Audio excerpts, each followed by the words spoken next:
안준생이 그럼 나더러 어쩌란 말입니까? 그 자리에서 제안을 단호히 거절하고 잡혀 죽어야 했나요? 영웅 아버지처럼 위대하고 영광스럽게? 왜 나는 안준생으로 살 수 없었죠? 왜 나는 내 삶을 선택할 기회도 없이 이런 운명에 던져져야 했나요? 아버지는 자신이 선택한 거잖아요. 그래서 죽은 거잖아요. 그런데 왜 나는 내 선택이 아닌 아버지의 선택 때문에 이런 삶을 살아야 됩니까? 왜 얼굴도 기억 안 나는 아버지 때문에 내 인생이 이렇게 통째로 망가져야 합니까? 우습지 않나요?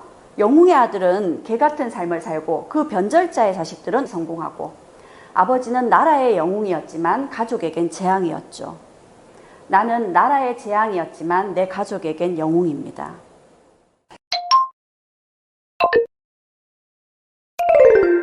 안중근입니다. 너무나 잘 알고 있는 인물이죠. 하지만 우리가 잘 몰랐던 인물이기도 할 겁니다. 안중근의 손도장 어디가 없어요? 약지 손가락에 한 마디가 없죠. 왜 그럴까요? 왜 그런지 아세요?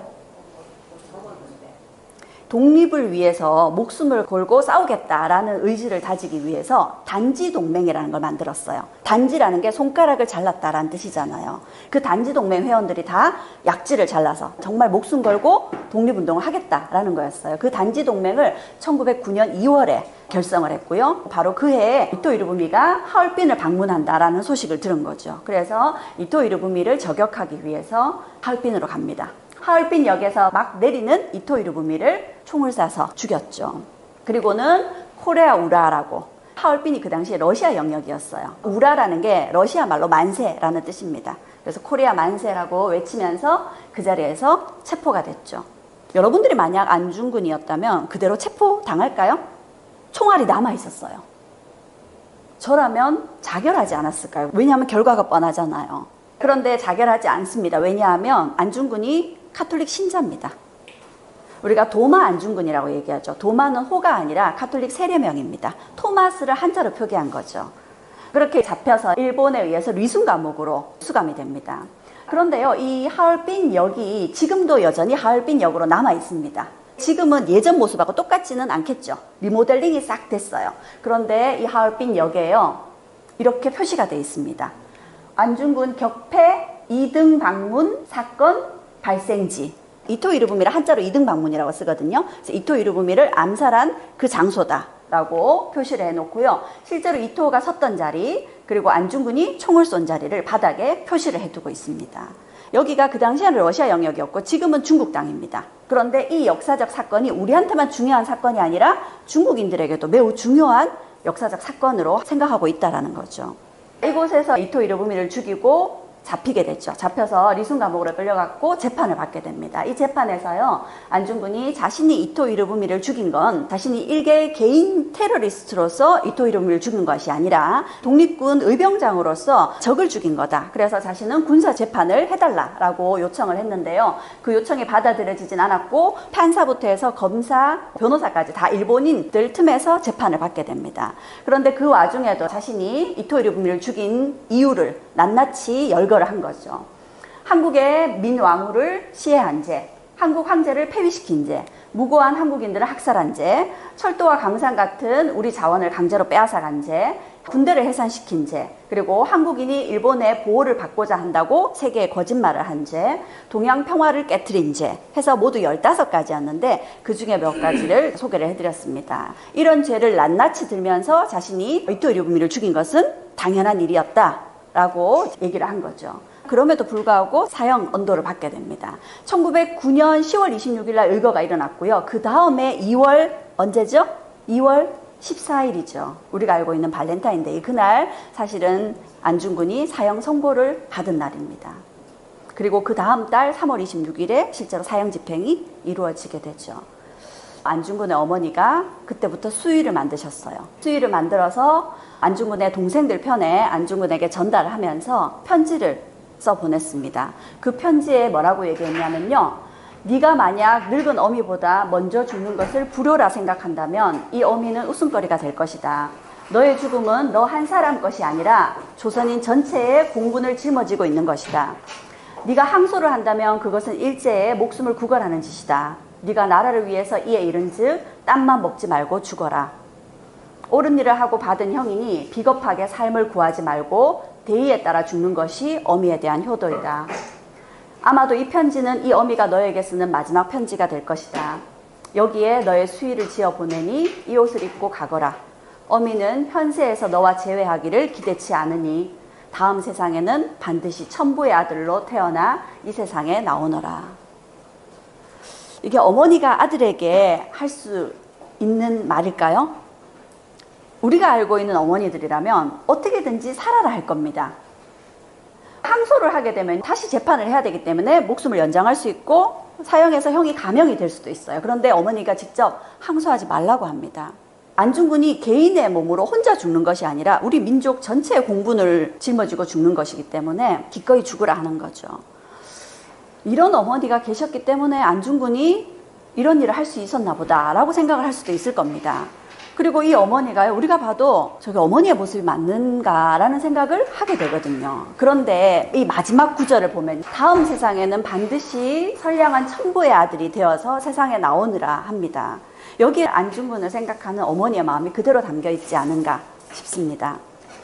이 편지를 받고 안중근 역시 항소를 포기하고 사형 집행을 기다리게 되죠. 그리고 동생들 편에 이런 유언을 남깁니다. 내가 죽은 뒤에 나의 뼈를 하얼빈 공원 곁에 묻어두었다가 우리 국권이 회복되거든 고국으로 반장해다오. 나는 천국에 가서도 마땅히 우리나라의 회복을 위해서 힘쓸 것이고 너희들은 돌아가서도 동포에게 각각 모두 나라의 책임을 지고 국민된 의무를 다하여 마음을 같이하고 힘을 합해서 공로를 세우고 업을 이루도록 일러다오. 대한독립의 소리가 천국에 들려오면 나는 마땅히 춤추며 만세를 부를 것이다. 라고 얘기하셨습니다. 여기에 자신의 뼈를 하얼빈 역에 묻어뒀다가 우리 국권이 회복이 되면 고국 땅에 묻어달라고 유언을 남기셨죠. 그 이야기를 조금 이따 드릴 겁니다. 안중근이 2월 14일 날 사형 언도를 받고 실제 한 달 넘게 사형 날짜를 기다리고 있었습니다. 보통 사형 언도를 받고 사형 날짜를 기다리는 사람의 마음은 어떨까요? 아무렇지 않게 평정심을 유지할 수 있을까요? 없을 겁니다. 시간이 지날수록 죽음에 대한 두려움과 압박감에 일상적인 생활하기가 쉽지 않을 거예요. 그런데 안중근은요, 이 리순 감옥에서 너무나 편안하게 할 일을 다 하면서 열심히 책을 읽고 저술 작업을 합니다. 자신의 일대기를 쓰기도 하고요. 동양평화론이라는 저술 작업을 이때 하게 되죠. 그런 모습을 보면서 이 리순 감옥에 있던 교도관들이 크게 감명을 받았습니다.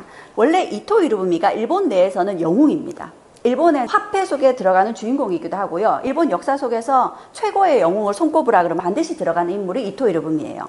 그 당시에는 일본인들로부터 굉장히 존경받는 인물이 이토 히로부미였습니다. 근데 그 이토 히로부미를 안중근이 죽였잖아요. 그러니까 이 도시치 같은 경우에는 초반에는 안중근을 굉장히 미워하고 못살게 굴었습니다.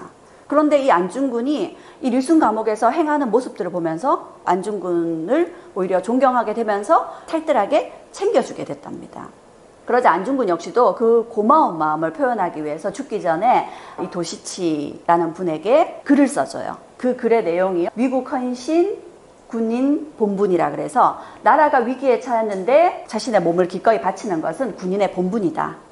안중근이 군인의 몸으로 이토 히로부미를 죽인 것이나 이 도시치가 리순 감옥에서 안중근을 못살게 군 거, 이거는 둘 다 군인으로서 제 할 일을 한 것이다 라는 거죠. 도시치가 안중근이 사형 집행을 당하자 간수직을 벗어 던지고 고향으로 낙향합니다. 고향으로 돌아가서 가까운 절에 안중근의 위패를 모셔놓고 그때부터 안중근을 위해서 매일 아침 저녁으로 기도를 하면서 존경하는 마음을 계속 이어나갔다고 하죠. 그리고 이 유목은 그 자손에게 이어져서 오랫동안 간직해 오다가 안중근 기념관이 우리나라에 건립이 되면서 우리한테 기증을 해서 지금은 우리가 보물로 지정을 하고 있습니다. 그런데 이 당시에 안중근에게 감명을 받은 사람이 도시치뿐만이 아니라는 거죠.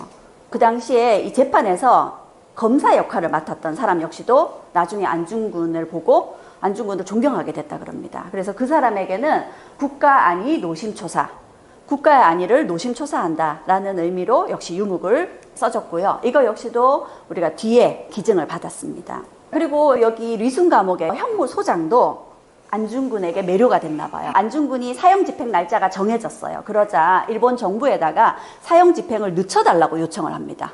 왜냐 그랬더니 안중근이 동양평화론이라는 저서를 집필하고 있었거든요. 그래서 이거라도 완성할 수 있도록 사형일을 좀 늦춰달라고 직접 나서서 부탁하기까지 했다고 하는 거죠. 안중근의 유목이 여러 작품이 남아있는데 그 중에 우리가 잘 알고 있는 글이 바로 이겁니다. 하루라도 책을 읽지 않으면 입안에 가시가 돋친다 라는 말입니다. 이 말을 안중근 선생이 하셨는 거죠. 근데 이 말 뜻이 뭘까요?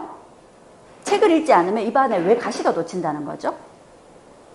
입안에 가시가 돋친다는 건 뭔가 내 몸이 불편해진다 라는 거죠. 그래서 저는 이 말을 보고 안중근 선생은 독서를 열심히 했기 때문에 하루라도 책을 읽지 않으면 할 일을 하지 않았다는 그런 측면에서 몸이 뭔가 불편해지나 보다 이렇게 생각을 했거든요. 그런데 이 말 뜻이 다른 말이었습니다. 하루라도 책을 읽지 않는 사람은 입이 거칠어진다 라는 뜻입니다.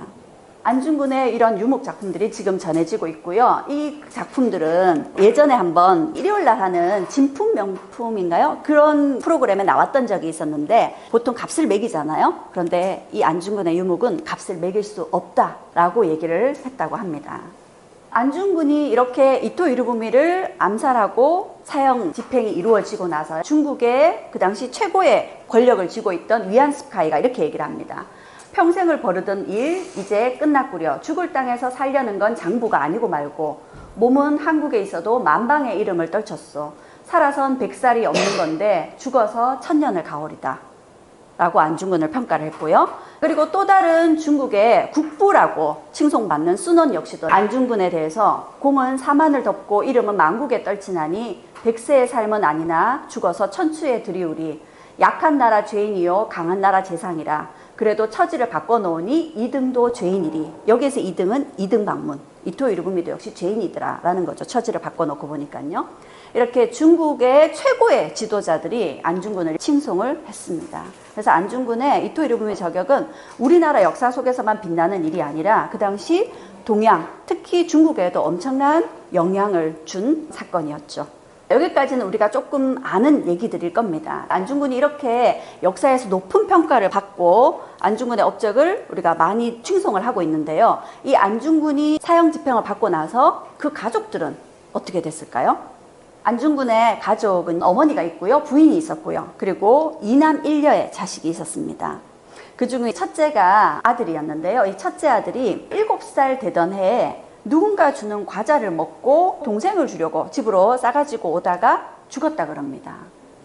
그래서 그 어린 나이에 암살됐지 않을까라는 의혹을 받고 있어요. 그러니까 안중근의 가족은 늘 신변의 위협을 받으면서 살아야 됐던 거죠. 그리고 둘째 아들과 딸은 무사히 성장을 합니다. 근데 이 둘째 아들이요, 무사히 성장은 했지만 안중근의 가족이라 그래서 일본의 감시를 받아야 됐고 제대로 된 교육도 받지 못하고 제대로 된 일자리를 구할 수도 없었을 겁니다. 그래서 살기가 정말 녹록치 않았을 거예요. 그러다가 이 둘째 아들 안준생이 어떤 선택을 하게 되냐면 1939년이면 일본이 중국과 전쟁을 벌이고 있던 시기입니다. 그래서 이 전쟁에 조선인들을 끌어들이기 위해서 민족 말살 정책을 추진하고 있었거든요. 그래서 일본이, 특히 우리나라에 들어와 있던 일본 총독이 이 안준생을 회유를 하죠. 국내로 들어오라고 합니다. 그래서 국내에 있던 일본 총독의 양자가 되고요. 이 총독의 주선으로 이토 히로부미 아들에게 공개 사과를 합니다. 여기가 이토 히로부미의 둘째 아들이에요. 그래서 안준생이 이토 히로부미의 아들에게 공개적으로 사과를 하고 뭐라고 사과를 했냐면 아버지가 이토 히로부미를 죽인 지 벌써 30년이 지났다. 하지만 지금 생각해도 굉장히 부끄러운 일이다. 라면서 사과를 합니다. 그러자 이토 히로부미의 둘째 아들 벌써 30년이나 지난 일인데 하면서 이제 잊고 우리가 형제로 이제 하나로 일본의 전쟁 승리를 위해서 같이 함께 하자. 라면서 둘이 마치 의형제를 맺는 것처럼 분위기를 자아내면서 화해를 하는 모습이 언론에 보여지게 된 거죠. 그리고 이 둘이 함께 어디를 가냐면 방문사라는 절이 있었어요. 방문사라는 방문이 이등 방문, 이토 히로부미 위패를 모시고 있는 절이었거든요. 거기에 가서 이토 히로부미의 위패 앞에서 역시 또 아버지가 한 일을 사과한 거죠. 이런 일을 안준생이 자행을 합니다. 이 소식이 그 당시 중국에 있던 김구 선생에게 전해졌어요. 김구 선생의 반응이 어땠을까요? 누구든지 당장 안준생을 잡아서 교수형에 처해야 되지 않을까라고 얘기를 합니다. 이 안준생은 일본이 만들어 놓은 쇼에 동원이 된 거였죠. 그런데 안준생 마음도 역시 편치는 않았을 겁니다. 해방 이후에 귀국하지만 한국전쟁 중에 피난을 가 있다가 결국 병으로 죽게 됩니다. 그런데 이 안준생이 이토 히로부미에게 사과를 했다라는 사실은 잘 알려지지 않았었죠. 이 사실이 한 책을 통해서 알려지게 됐는데요. 2009년인가 이토 히로부미 안중근을 쏘다라는 책이 나왔어요. 책 제목이 어때요? 실제 사실과 반대로 제목이 붙었죠. 이토 히로부미 안중근을 쏘다는 안중근과 이토 히로부미가 아니라 안중근의 아들과 이토 히로부미 아들 사이에 있었던 일을 제목으로 붙인 거죠. 이 글에서 작가가 실제 안준생이 했던 얘기에 글을 좀 보태어서 안준생의 변명을 합니다. 안준생이 그럼 나더러 어쩌란 말입니까? 그 자리에서 제안을 단호히 거절하고 잡혀 죽어야 했나요? 영웅 아버지처럼 위대하고 영광스럽게? 왜 나는 안준생으로 살 수 없었죠? 왜 나는 내 삶을 선택할 기회도 없이 이런 운명에 던져져야 했나요? 아버지는 자신이 선택한 거잖아요. 그래서 죽은 거잖아요. 그런데 왜 나는 내 선택이 아닌 아버지의 선택 때문에 이런 삶을 살아야 됩니까? 왜 얼굴도 기억 안 나는 아버지 때문에 내 인생이 이렇게 통째로 망가져야 합니까? 우습지 않나요? 영웅의 아들은 개 같은 삶을 살고 그 변절자의 자식들은 성공하고 아버지는 나라의 영웅이었지만 가족에겐 재앙이었죠. 나는 나라의 재앙이었지만 내 가족에겐 영웅입니다. 실제로 안준생이 이토 히로부미의 아들에게 사과를 하고 집으로 돌아왔는데 안준생의 어머니, 그러니까 안중근의 부인이 어깨를 토닥여주면서 수고했다 라고 얘기를 했답니다. 그 어머니는 안준생이 왜 이런 선택을 했는지 이해를 했기 때문이겠죠. 이게 우리가 안중근에 대해서 몰랐던 부분입니다. 우리가 역사 속에서 많은 인물들, 특히 영웅들을 만나게 되고 그들의 훌륭한 업적들을 역사를 통해서 알게 됩니다. 그런데 이 역사책에 드러난 부분, 그리고 역사책에서 강조하는 부분, 알려진 부분 말고도 숨겨진 부분, 혹은 감춰진 부분들이 분명히 있거든요. 우리가 역사를 공부할 때는 그 드러난 부분만 볼 게 아니라 그 뒷면에 숨겨진 부분, 알려지지 않은 부분까지 모두 다 함께 살펴보고 그 인물을 평가하고 그 시대를 조명을 해야 되겠죠.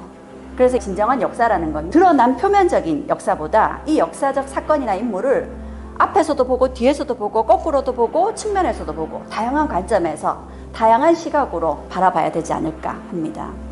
안중근은 역사 속에서는 뛰어난 인물이었어요. 그리고 이 안중근에 대해서 특히 김구 선생은 독립운동을 하다가 타국에서 순국한 독립운동가들을 해방이 되고 나서 그 유해를 모셔오는 일에 그 어떤 일보다 앞장을 쓰셨어요. 여기 효창공원의 모습인데요. 김구 선생의 무덤도 효창공원에 있고요.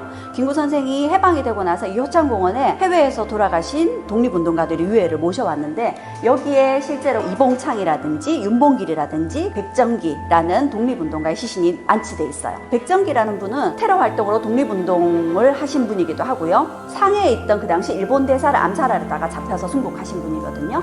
이렇게 독립운동가의 시신을 여기에 안치를 해놓고 여기 지금 봉부는 4개가 있죠. 그런데 비석은 3개밖에 없습니다. 그러니까 이 무덤은 가묘인 거죠.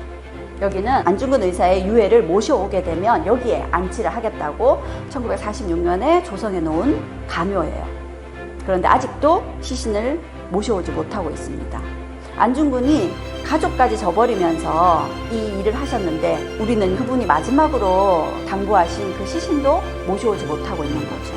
안 하는 게 아니라 초창기에 했어야 되는데 타이밍을 놓친 거예요. 2000년 지나서 이제 북한과 합작을 해서 리순 감옥이 있었던 일대를 우리가 발굴을 해봤는데 찾지 못했어요. 그래서 어떻게 보면 안중근에게는 우리가 정말 큰 빚을 지고 있다라고 얘기할 수 있겠죠. 마지막으로 어떻게 살 것인가 라는 질문을 우리에게 한번 해볼까 합니다. 공자가 이런 말씀하셨습니다. 이런 물음을 자신에게 던지면서 사는 사람은 오늘을 그냥 살지 않는다.